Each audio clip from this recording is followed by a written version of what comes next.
नमस्कार, बहुत स्वागत है आप सबका। आप देख रहे हैं मेरा मध्य प्रदेश। मैं हूं पुनीत पाठक। दिन भर की बड़ी खबरें प्रदेश के विस्तार से दिखाते हैं। शुरुआत भिंड से आ रही खबर से। जिला अस्पताल परिसर में हाथापाई की नौबत आ गई। 3 लोगों ने मिलकर एक युवक की पिटाई कर दी। हाथापाई की एक्सीडेंट में नुकसान की भरपाई नहीं करने पर यह हाथापाई की नौबत आ गई। 2 बाइक की भिड़ंत हो गई जिसमें एक युवक को चोट लगी थी और भरपाई को लेकर ये दोनों आपस में भिड़ गए। नौबत हाथापाई तक आ गई।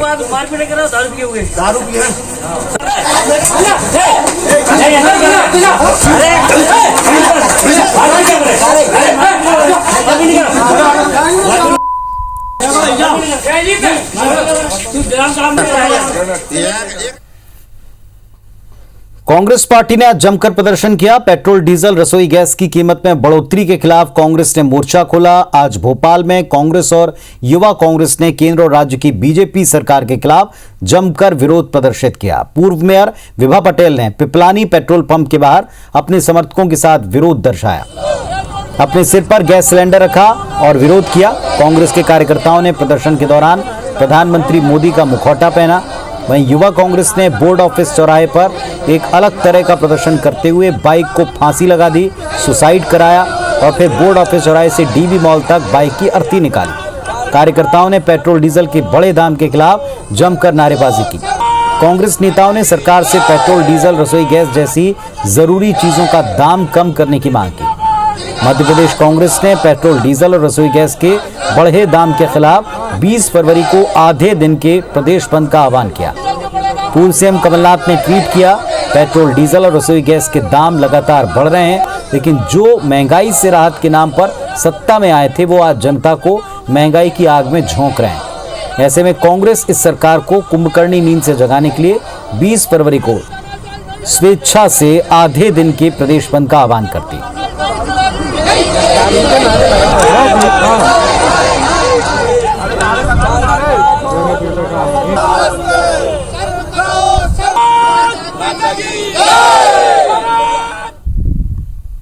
पेट्रोल डीजल की कीमतें लगातार बढ़ती जा रही हैं।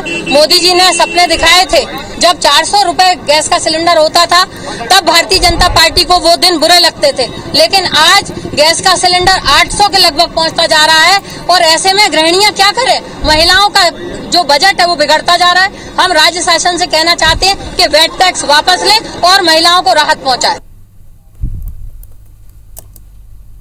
हमारे भारत से एक्सपोर्ट हो रहा है पेट्रोल भूटान और नेपाल जैसे देशों में आधी से भी कम कीमत में, और हम यहाँ टैक्स देने वाले लोग, यहाँ का बेरोजगार युवा मजबूर है 100 रुपए लीटर पेट्रोल खरीदने पे। छतरपुर के परेथा गांव में शराब की वजह से 3 दिन के भीतर 4 मौतें हो गईं। एक बार फिर इस पर सियासत हो रही। पहले जहरीली शराब की वजह से मौत की आशंका जताई जा रही थी, लेकिन प्रदेश के गृह मंत्री नरोत्तम मिश्रा ने कहा कि मौत जहरीली शराब पीने से नहीं हुई। उन्होंने बताया कि शराब उत्तर प्रदेश के ठेके से लाई गई थी। गृह मंत्री ने राज्य की सीमाओं पर शराब की तस्करी को लेकर चौकसी बढ़ाने का निर्देश दिया। हालांकि अभी पोस्टमार्टम और विसरा रिपोर्ट के बाद ही मौत की असल वजह का खुलासा होगा। लेकिन मृतक के परिजन कई गंभीर आरोप लगा रहे हैं। उनका कहना है कि कई महीनों से गांव में अवैध शराब बिक रही थी। चारों मौत के पीछे जहरीली शराब ही वजह है। परिजनों का आरोप है कि मृतकों का पोस्टमार्टम के बाद उन्हें शव ले जाने के लिए ना तो कोई मदद दी गई, न सरकारी एम्बुलेंस का इंतजाम हो पाया। शव को परिजन अपने खर्चे पर ले गए। पोस्टमार्टम के लिए भी 300-300 रुपए पीएम हाउस में देने पड़ गए। वहीं मध्य प्रदेश के पूर्व मुख्यमंत्री कमलनाथ ने शिवराज सरकार पर आरोप लगाते हुए ट्वीट किया, पूछा, ये शराब माफिया कब तक यूं ही लोगों की जान लेते रहेंगे? साहब, पिताजी की मौत दारू पी के हुई है और दारू में जहर बताया गया है। शव ले जाने के लिए हमें 1200 रुपए अभी लग रहे हैं। तो कुछ प्रशासन ने मदद नहीं की? प्रशासन ने कोई मदद नहीं की। दारू पी के मौत हुई है साहब, जहर बताया है दारू में, और दारू साहब ब्लैक से आती है वहाँ पे परेथे गाँव में, और साहब पी के मौत हुई है। थोड़ी इनका चक्कर आता है और इनको सारे आँखन से दिखाता नहीं है, और इनको बस पानी मांगते हैं जब, और फंसूका आता है और पसीना आता, पसीना और ठंडी देह पड़ता है। जो शराब पास में उत्तर प्रदेश के ठेके से लाई गई थी, नॉन स्टॉप पी शराब, उसके कारण से पहले पिता पुत्र और बाद में बीमारी की हालत में 2 अन्य लोग, जो लला और गुलाब इनाम था, एक जयराम है, उसकी हालत अभी गंभीर बनी हुई है। ऐसे ये 5 लोग हैं।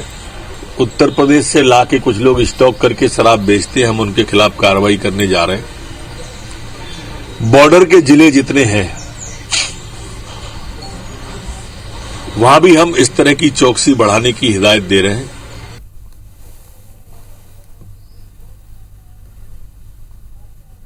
जी दे रहे हैं कि कार्रवाई होगी, किसी को बख्शा नहीं जाएगा, टांग देंगे, गाड़ देंगे, लेकिन आज तक ऐसा कुछ हुआ नहीं है। इसलिए लगातार ये अपराध हो रहा है। इसलिए हमारी मांग है, और जो उमा भारती जी ने कहा है कि नशा बंदी, टोटल शराब बंदी होना चाहिए मध्य प्रदेश में। मध्य प्रदेश की सियासत में एक बार फिर से नारियल की एंट्री होने वाली है। 22 फरवरी से विधानसभा का बजट सत्र है। इसमें कांग्रेसी विधायक सीएम शिवराज सिंह चौहान और सरकार के मंत्रियों को नारियल भेंट करेंगे।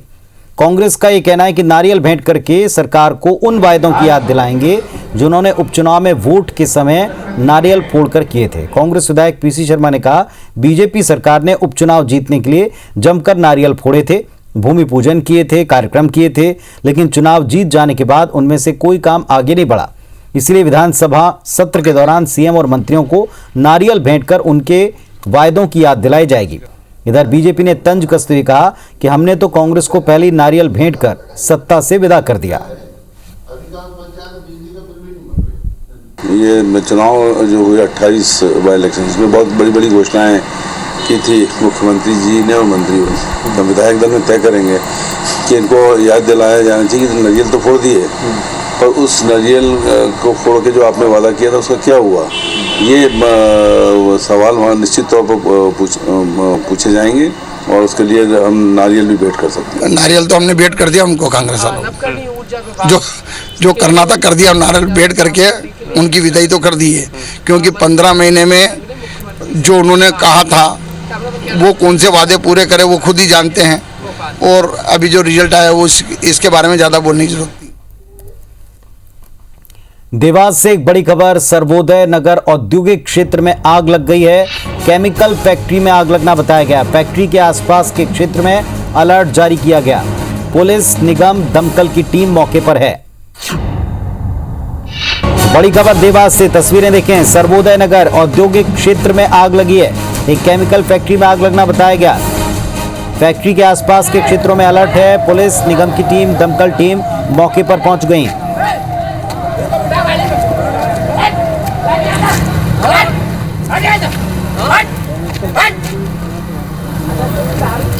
हमारे सहयोगी मोनीश वर्मा जुड़ गए हमारे साथ में। मोनीश, तस्वीरें हम दिखा रहे हैं, बताएं क्या स्थिति है वहाँ? जी बिल्कुल, मैं बताना चाहूंगा, एक बड़ी आगजनी की घटना यहाँ देखने को मिल रही है। ये एक देवास के औद्योगिक थाना क्षेत्र का घटनाक्रम है, जहाँ पर औद्योगिक क्षेत्र में केमिकल कंपनी है, जहाँ पर ये आगजनी की घटना सामने आई है। औद्योगिक क्षेत्र में लगी इस कंपनी से जो आग जनी की घटना हो रही है, इसमें कहीं ना कहीं देखने को ये मिल रहा है कि जो विस्फोट हो रहा है, क्योंकि केमिकल कंपनी थी ये, इस विस्फोट के चलते जो क्षेत्रीय रहवासी है, कुछ बस्तियां यहाँ बसी हुई है सर्वोदय नगर क्षेत्र में, इन बस्तियों में भी कहीं ना कहीं कुछ इसका प्रभाव पड़ा है, जिससे कि इन बस्ती के रहवासियों को यहाँ से हटाया जा रहा है, रेस्क्यू किया जा रहा है। लगातार पुलिस प्रशासन यहाँ मौजूद है। नगर निगम कमिश्नर विशाल सिंह यहाँ पहुंच चुके हैं। फायर ब्रिगेड्स और दमकल के सारे जितने भी उपकरण हैं यहाँ पर आ चुके हैं, और कहीं ना कहीं इस घटनाक्रम को किसी तरह से संतुलित करने का प्रयास किया जा रहा है। अभी तक कोई जनहानि सामने नहीं आई है। शुक्रिया आपका इस जानकारी के लिए। तो मोनीश बता रहे थे कि औद्योगिक क्षेत्र में आग लगी है, कोई जनहानि या किसी बड़े नुकसान की यहाँ पर फिलहाल बात सामने नहीं आई, लेकिन आग पर काबू पाने का प्रयास अब भी जारी है। केमिकल फैक्ट्री में विस्फोट हो रहे हैं, क्या और किस वजह से आग लगी फिलहाल स्पष्ट नहीं।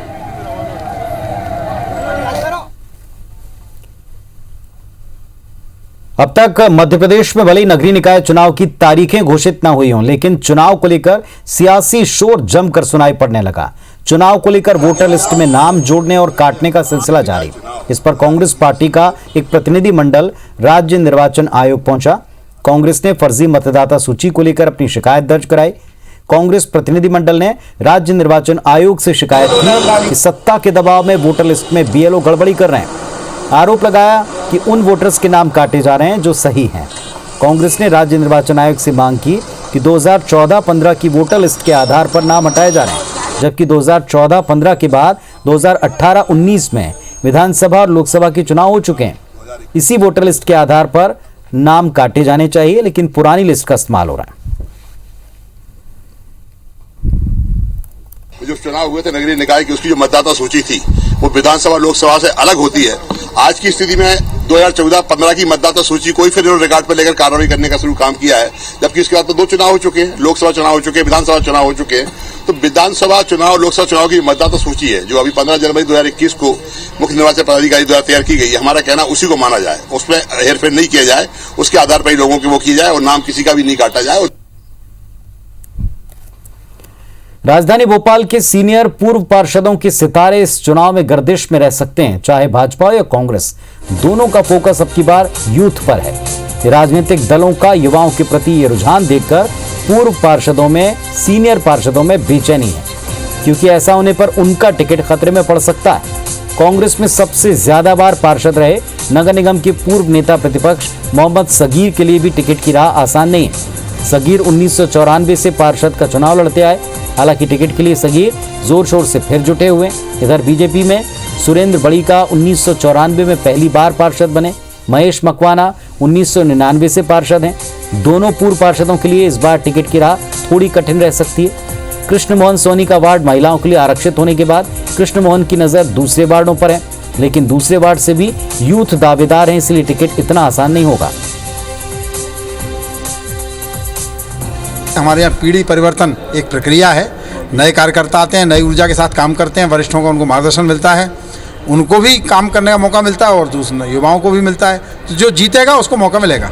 नगरीय निकाय चुनाव हर स्तर पर नए नेतृत्व को पैदा करने का एक सुनहरा मौका होता है। कांग्रेस पार्टी ने भी निर्णय लिया है, युवाओं को ज़्यादा से ज़्यादा तवज्जो दी जानी है, जिससे नई सोच के साथ में हम सबसे ज्यादा जनता से जुड़े हुए। मुख्यमंत्री शिवराज सिंह चौहान ने सीएम हाउस में मंत्री हरदीप सिंह डंग से चाय पर चर्चा की। मंत्री डंग ने मुख्यमंत्री को बताया कि प्रदेश के किसानों को कुसुम योजना का लाभ दिलाया जा रहा है। उन्होंने बताया कि व्यापक तौर पर योजना लागू होने पर इसमें किसान को जहां सौर ऊर्जा से उत्पादित बिजली मिलेगी, वहीं विद्युत के स्टोरेज की व्यवस्था हो जाने के बाद अतिरिक्त उत्पादन की राशि किसान के खाते में जाएगी। इस योजना के बारे में मंत्री ने बताया कि इससे जहां सरकार का लाभ होगा, वहीं किसान को दिन के समय 10 घंटे बिजली दी जा सकेगी। डंग ने बताया कि शासकीय भवनों में सौर ऊर्जा से विद्युत देने की योजना सफल हो रही है। माननीय मुख्यमंत्री जी से चाय पर जो चर्चा हुई है उसके मुख्य बिंदु था कि मध्य प्रदेश आत्मनिर्भर बने।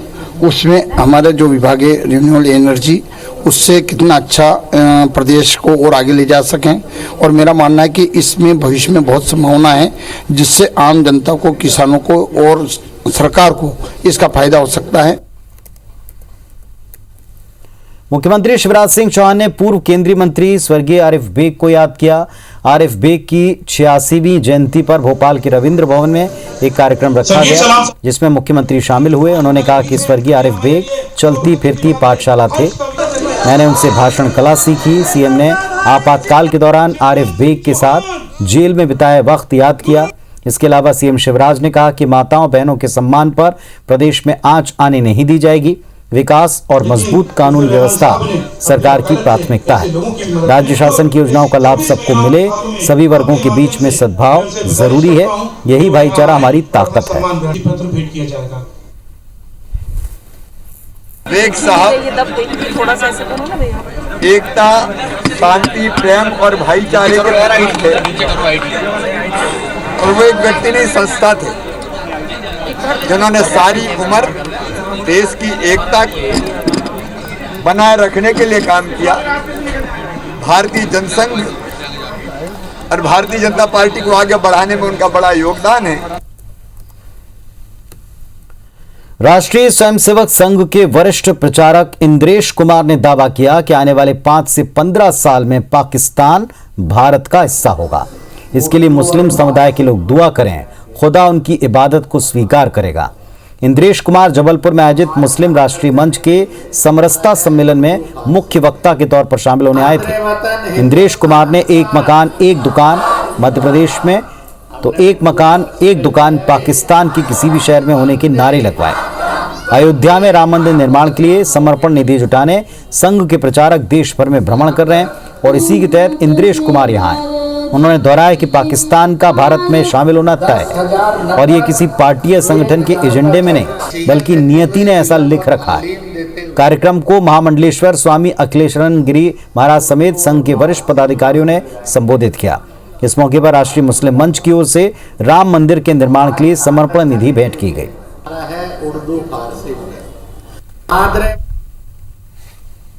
हो सकता है 10-15 साल के बाद पाकिस्तान ने अपनी नीयत और नियति तय कर ली है, फिर से वो दुनिया के नक्शे पर ना आए। जोर से पूरी ताकत से नारा बुलंद करेगा। मैं बोलूंगा एक दुकान एक मकान मध्य प्रदेश में, दूसरी दुकान दूसरा मकान, मैं चुप हो जाऊंगा। आप बोलेंगे अब लाहौर बोलना कराची बोलना कि कराची लाहौर बोलना, मर्जी अपने अपनी। IBC 24 से खास बातचीत में युवा कांग्रेस के राष्ट्रीय अध्यक्ष श्रीनिवास बीवी ने कहा कि वो देश के कोने कोने में जाकर किसानों से चर्चा कर रहे हैं, साथ ही शहीद किसानों के नाम एक एक मुट्ठी मिट्टी जमा कर रहे हैं। इसे प्रधानमंत्री मोदी को भेंट किया जाएगा। उन्होंने आरोप लगाया अगर इस देश में कोई देशद्रोही है तो वो बीजेपी और RSS के लोग हैं, क्योंकि आज तक अन्नदाता के लिए ऐसे शब्द किसी ने इस्तेमाल नहीं किए जो बीजेपी और RSS ने किए हैं। श्रीनिवास बीवी ने कहा कि Gandhi ji east India company के खिलाफ लड़े थे, लेकिन आज कांग्रेस वेस्ट इंडिया कंपनी के खिलाफ है। हम लाठी खाने से डरते नहीं। श्रीनिवास आज ग्वालियर के ग्राम कुलैथ में सौजना गांव में किसान आक्रोश सभा को संबोधित करने आए थे।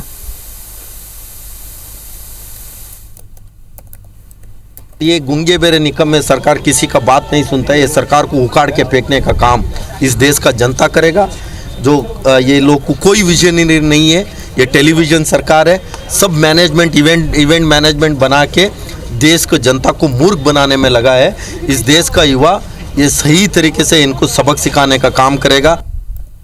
हर बार कुछ तस्वीरें ऐसी सामने आती हैं कि जो पूरी व्यवस्था पर एक बड़ा क्वेश्चन मार्क प्रश्न चिन्ह लगा देती हैं।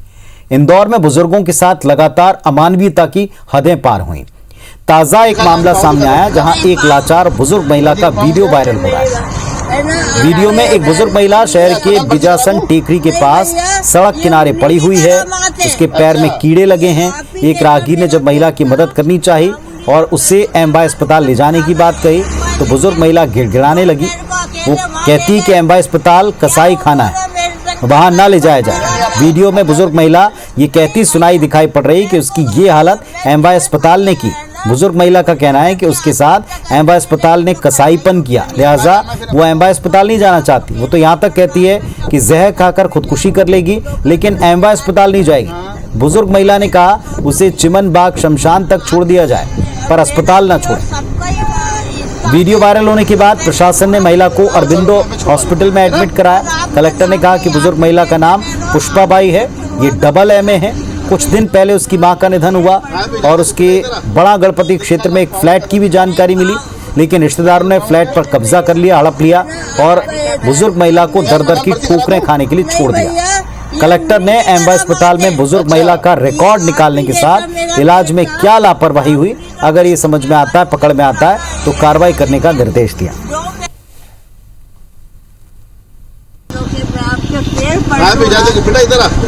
दिखाना पाँव दिखा नहीं पाँव दादी का पाँव क्या है ना। अब नहीं अस्पताल भर्ती करा दूं? नहीं भैया, ये उन्हीं की करामात है। अच्छा, ये आप ही जैसा मेरा पेट था मामूली, तो मेरे को क्या मालूम कि पुराना नहीं है। जो मेरे को अकेले वहाँ ले गए तो क्या उन्होंने मेरे संग कसाईपन किया। हम ध्यान रखेंगे पूरा इलाज। नहीं भैया, मेरे को मैं जहर खा के ना कुछ भी करके आत्महत्या कर लूंगी, लेकिन वो कसाई हो क्या नहीं। कहाँ जाना फिर अपने को? तो मैं आपको कह रही चिमन बाग पे शमशान घाट में जब वो बुद्धों का अंदर ले जाते ना, और मेरे को छोड़ दो भैया। आखिरी मेरा भी और सबका ही छुड़वा लें, है ना। और आपके सामने ही आप भी पेशेंट है, तो आप भी सब छुड़वा दो भैया। इनको अभी ट्रीटमेंट हम करा रहे हैं इनका पूरा, और इनको फिर ट्रीटमेंट करा के इनको वृद्धाश्रम में रखेंगे। और पैरेलली ये भी देख रहे हैं कि MYH में सो इतना भय खाई हुई थी MYH से, MYH में कब एडमिट हुई हैं, किसने ट्रीटमेंट किया है, और ट्रीटमेंट अगर नहीं हुआ है, क्योंकि उसके बाद MYH की ट्रीटमेंट के बाद इस तरह से पैरों में कीड़े नहीं रहने चाहिए इनके, तो उसमें किसकी लापरवाही है। रायपुर के सालासर बालाजी मंदिर की स्थापना के 3 वर्ष पूरे होने पर मंगलवार को एक दिन का विशेष कार्यक्रम आयोजित किया जा रहा है। इस महोत्सव को लेकर सालासर बालाजी धाम में खास तैयारियां की गई। मंदिर परिसर में भव्य लाइटिंग का इंतजाम है। जयपुर की तर्ज पर बना सालासर बालाजी धाम मंदिर मध्य भारत का पहला मान्यता वाला मंदिर है। पूरे छत्तीसगढ़ में इस मंदिर की मान्यता है। इस महोत्सव में बड़ी संख्या में श्रद्धालु पहुंचेंगे। कोरोना संक्रमण को देखते हुए सुरक्षा के व्यापक इंतजाम किए गए। मंदिर परिसर में विशाल पंडाल बनाया जा रहा है, जहां पर भजन संध्या और महाप्रसादी का आयोजन होगा।